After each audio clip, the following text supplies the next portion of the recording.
রিজু, কাল তো রথযাত্রা, গজা বানাবো তো গোপাল দাদার জন্য আর জগন্নাথ দেবের জন্য।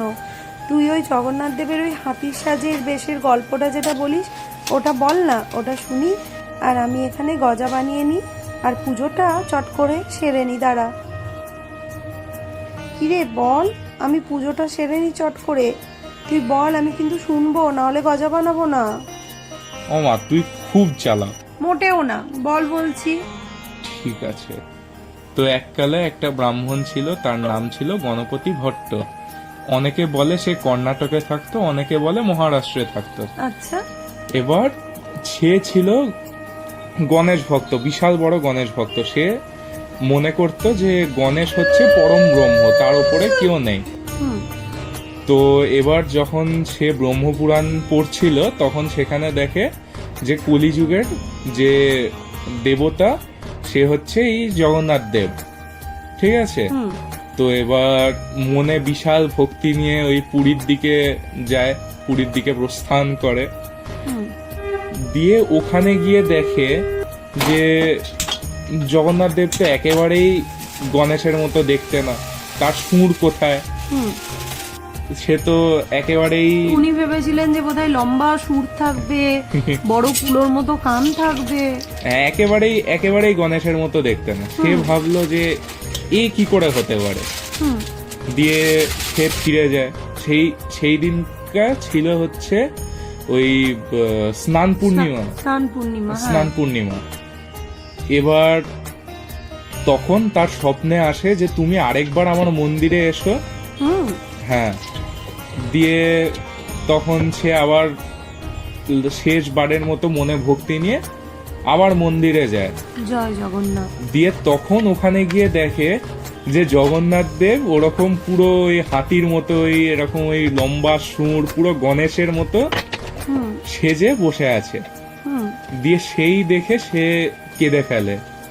দিয়ে যেহেতু জগন্নাথ দেব এই একটা ভক্তের মন রাখতে এরকম নিজেকে গণেশের মতো সাজিয়েছিলেন, এই জন্য এখনো অব্দি সেই সানযাত্রার দিন হ্যাঁ, জগন্নাথ দেবকে ওই হাতির বেশে, হ্যাঁ, হাতির সাজের ওরকম হ্যাঁ, বেশে সাজানো হয় হ্যাঁ, সানযাত্রার পরে।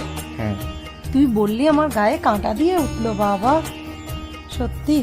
জয় জগন্নাথ। তাহলে জগন্নাথ দেবের গজাটা বানানো হোক। পুরোটা তো দেখতেই পেলি কিভাবে করলাম, তাও একবার আমি মুখে বলে দিই। প্রথমে ভালো করে ময়দাটার মধ্যে অল্প একটু নুন আর সাদা তেল দিয়ে ভালো করে ময়ান দিয়ে মেখে নিতে হবে। তারপরে লেচি কেটে এরকম 3-4টে করে গোল গোল করে বেলে নিতে হবে। প্রত্যেকটা লেয়ারে ওই ঘি আর অল্প করে ময়দা ছিটিয়ে দিতে হবে। তারপরে এরকম যেরকম দেখালাম এরকমভাবে নিয়ে ভালো করে গোল গোল করে ঘুরিয়ে পাকিয়ে নিয়ে তারপরে কেটে নিতে হবে। পুরো ভিডিওটা দেখতে থাক, তাহলে কিন্তু বুঝতে পারবি কিভাবে এটা করছি। ঠিক আছে, এবার এটাকে কাটবো। ঠিক আছে, মুখে কেটে নিলাম, দেখ লেয়ারটা, বুঝতে পারছিস? এবার এটাকে ছোট ছোট করে কাটবো। আর ওইগুলো যে বড় হয় তাহলে এটাকে বেললেই বড় হয়ে যাবে, সেটাও দেখাচ্ছি। ধৈর্য ধরো, একবারে সব শিখে নিলে হবে।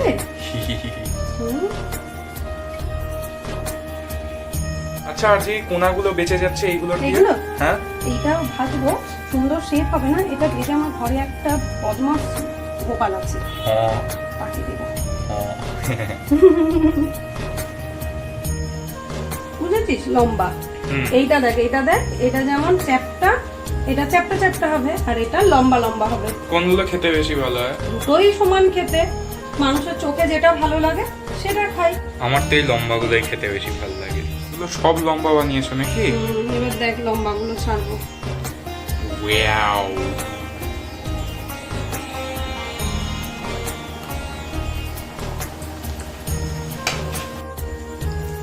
এবার তোর মনে হচ্ছে তো পুরীর গজা? ইয়েস। এত সুন্দর বলছিলি, আমি চ্যাপটা গুলো বানাচ্ছিলাম ইচ্ছে তোকে রাগাবার জন্য।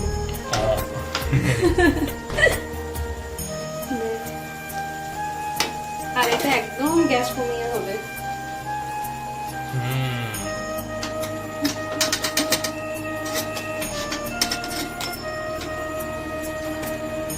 এগুলো কি সুন্দর দেখতে লাগছে।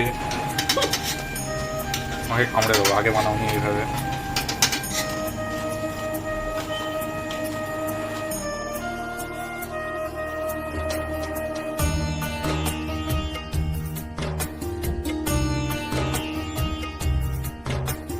এই তো ফুলে গেছে। দেখেছিস প্রচন্ড খাস্তা হয়েছে রে, হুম দেখেই বোঝা যাচ্ছে। এই যে পাতলা করে বেলা হয়েছে লেয়ারটা, এই জন্য এটা এবার গ্যাস কমিয়ে প্রথমে গ্যাস জোরে দিয়ে এটাকে ফুলিয়ে নিতে হবে, তারপরে গ্যাস কমিয়ে দিতে হবে। আর একটু হয়ে গেলেই গ্যাস কমিয়ে দেবো, ঠিক আছে?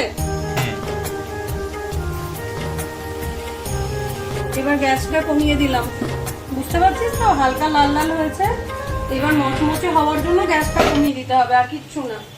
বাকিগুলো কেন বেলে জোর নি। ফ্লেমে দিলে তোমার মচমচে হবে না, না? ভেতরটা কাঁচা থাকবে আর পুড়ে যাবে তো। আচ্ছা পুড়ে যাবে না, ভেতরটা তো কাঁচা থেকে যাবে। মাঝে মধ্যে এরকম উল্টিয়ে দেবো, দেখ কিরকম লেয়ার গুলো খুলেছে, দেখ হুম দেখতে পাচ্ছিস? এই দেখ, ভালোই পারি।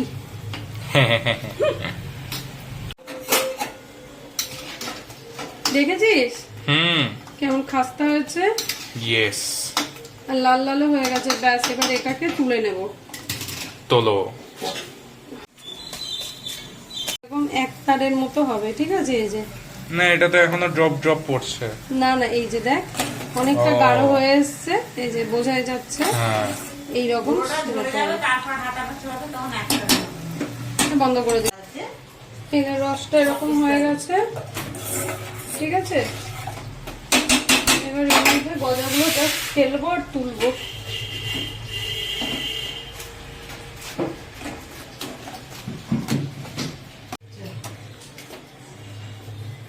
এবার এটা রসটা এরকম করে তুলে তুলে একটু ঝরাতে দেবো। হুম